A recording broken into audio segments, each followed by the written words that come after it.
My precious is back. What's up? Welcome back. I'm John Stark from MovieGuy.com. It was my attempt at doing Gollum's voice, even though Gollum is not in this show, but it's the best that I got. I'm a blind film critic. This is The Rings of Power, Season 2, Episode 1. And Prime has brought it back because they spent $1 billion on this franchise. So, by God, Amazon is going to continue to make Lord of the Rings content for whether you want it or not. Because when you spend that much money on anything, it's not really about whether or not anybody's watching it. It's about a sort of like a cost ratio and figuring out how much to spend on something based on how many people are watching it.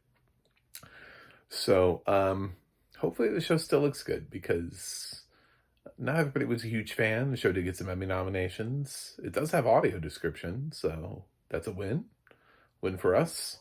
I particularly liked the primordial blob segment that was narrated. I thought that was done really well.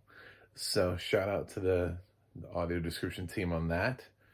I liked Rings of Power Season 1. Didn't love it. Liked it.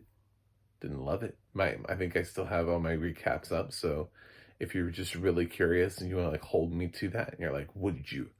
No, you're clearly a hardcore fan. I said I liked it. I said I didn't love it. Like, I don't think every single episode I gave an A. I was like, oh my God. The funniest thing was, I think, at least what I remember, my favorite characters were the dwarves, and they're not even in the season premiere. So, yeah, the spoilers, by the way, because this is a recap. Welcome to the concept of recaps. So, yeah, The Rings of Power, and I'm just going to briefly recap this because they dropped 3 episodes, so I'm going to be dropping a short, quick little thought on each episode over the next 3 days as I try to figure this out. So this one primarily focuses on the rings themselves, which made me really think of like Shang-Chi and the 7 Rings. I was like, Shang-Chi's gonna come in, they're gonna cross over with Marvel, it's gonna be great. But no, the rings that were left behind and what to do with them, and Elrond kind of just steals them and runs away with them. And they're like, okay, let's go get the rings, let's go get Elrond. And he thinks that maybe they've been corrupted, and maybe even Galadriel has been corrupted in the process. And of course, by the end of the episode, we see sort of Elrond's answer to all of those questions and whether or not was he right? Was Elrond right? That's going to turn into like a t-shirt for everybody. By the way, today's t-shirt of choice is Harry Potter. It's the closest I can get to like Lord of the Rings. I apologize to everybody who has ever been harmed by J.K. Rowling.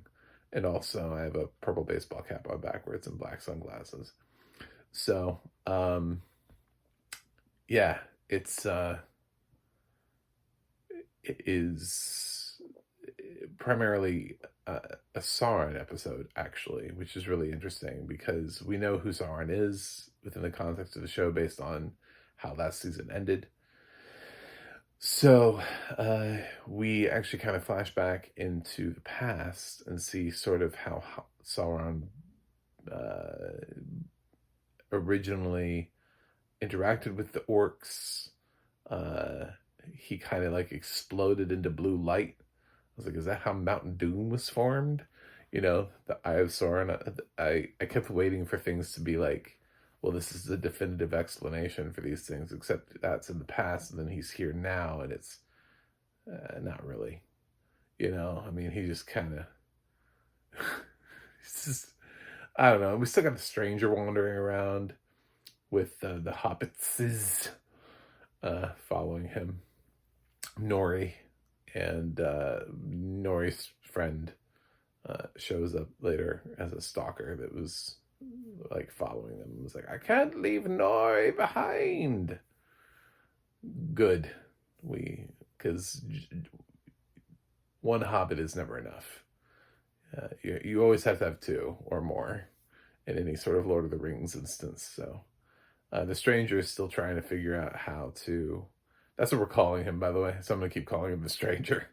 If you know who he is, keep it to yourself, because he's still the stranger. Uh, he's trying to figure out how to control his powers and why the bad things happen every time he's around. He touches a tree. He's trying to get him to use his powers to bring food. And normally, when you would touch a tree, you would get it to grow fruit. Well, he touches a tree and it explodes, and like beetles crawl out of it. And Nury's still really excited to eat the beetles, and I'm like, what in your life? Who has wronged you? You're far too excited for this. I wanted her to at least be like, well, I did say food. Technically, we could eat that. So, I don't really want to, but we could. We're not going to, but we could.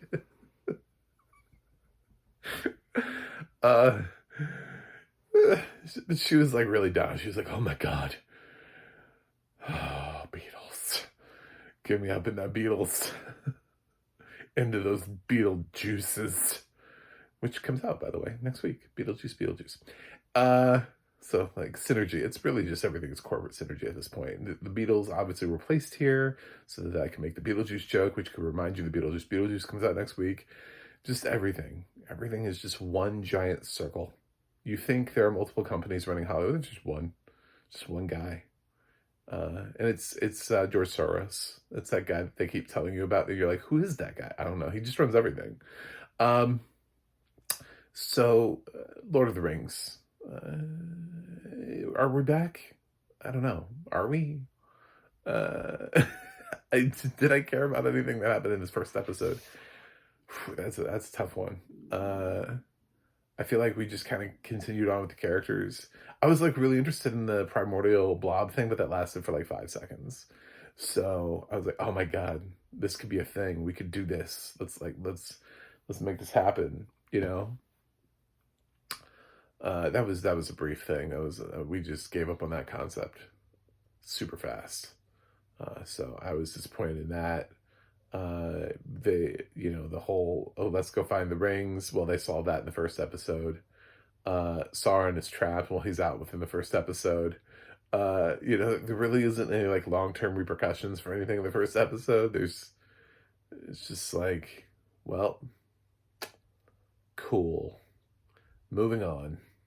To what? I don't know, but I'll find out because Amazon dropped all 3 episodes at the same time. I'm just watching them a day apart. It's quasi binge watching. And so tomorrow you'll get to hear my thoughts on episode 2. I've heard some people who are like, oh, I'm really excited for Lord of the Rings. I wasn't really excited for season 1, but the trailer for this looked really cool. Yeah, so I was pretty hyped. I was like, oh my God, this is going to be great. They listened to the fans. They figured out the feedback. I don't know. Did they? For a season premiere, I kind of feel like the problem is that like you could easily just compare this to like House of the Dragon, right? And that was the same problem last time. Is that basically House of the Dragon, Lord of the Rings dropped almost on top of each other. Now here they're dropping with a little bit of distance, but nerds, we watch things that are all like nerd culture. And a lot of us watch House of the Dragon. That was a great second season. Some people, even if you acknowledge maybe there was unevenness in certain episodes, or maybe you were disappointed that the finale didn't end with like 18 people dying, there's still like gravitas behind it in several moments. And I just think this episode lacked gravitas. It lacked a promise of a brighter future, of a more explosive, action-packed future, of a more mysterious future. It just everything just kind of resolved. There wasn't like oh shit, what is that? What is that? Oh my God. Oh, they're going to have to face that throughout the course of the season. It just didn't really feel like any of that. I think like probably the moment we were supposed to take away was when Galadriel does put on a ring, and she's like, "Oh my god, the world looks so different." And I was like, "Okay, well, we've seen people put on rings before, so that can't be it." You know what I'm saying? Like, why are you making this show? That is the question I think that everybody's asking is, why does this exist? What voice do you have? What are you trying to offer? What are you bringing to the table? Are you just expanding upon the Rings of Power lore? Is this basically just like just the lore of Lord of the Rings, but none of it's really interesting enough for you to be able to pull that one thing out and be like, this is cool. I want to know what makes this cool. That's what I want to know. Because you can say that, like there's stuff to point to in the original Lord of the Rings trilogy, directed by Peter Jackson. There's arguably stuff in the Hobbit trilogy, by the way, also directed by Peter Jackson. So here, when we get to this, it's like, what makes you cool? And I didn't hate the first season. I thought the first season was nice. It had some cool things to it. I don't think season one had a great, I don't think season two had a great premiere. I think it had a premiere that was like, well, we're back. Sort of like when you walk into the room and you turn on a light switch and nothing's really changed. It's just like, well, we're back. Okay, cool. I'm gonna give Lord of the Rings of Power a B. Season 2, episode 1, a B. I just it's fine. It really is just like literally coming home from work, and like your house is still the same, and you're like, well, I'm here. This is there's some comfort in that. Like I don't think it got worse, but I also probably would have come in swinging and been like, oh my god, what is this? And gone in on it. They didn't really do that. Maybe they'll do it in the next episode. Maybe they just need an episode to just be like, maybe they're warming up to it. But the thing about pilots and season premieres and stuff like that is you're not always guaranteed the next episode. I always say that in my reviews. I'm like, I think people forget that in television. We're at peak TV, and you're never guaranteed the next episode. So you have to come out hard. And right up at the top is where you hook people. Because you can present something. You don't have to resolve it right away. But if you pose a really interesting question and somebody thinks, okay, well, this is going to be resolved within the next 7, 8 episodes, that'll keep people interested. They might watch because they'll be like, oh, but that thing in the premiere was really cool. And obviously by the end of the season, we'll know what it means. Find that thing. That thing doesn't exist here. Anyway, that's all. I'll be back tomorrow with more Rings of Power because I love you. Thanks for watching. Thanks for subscribing. And I'll see you guys on the other side.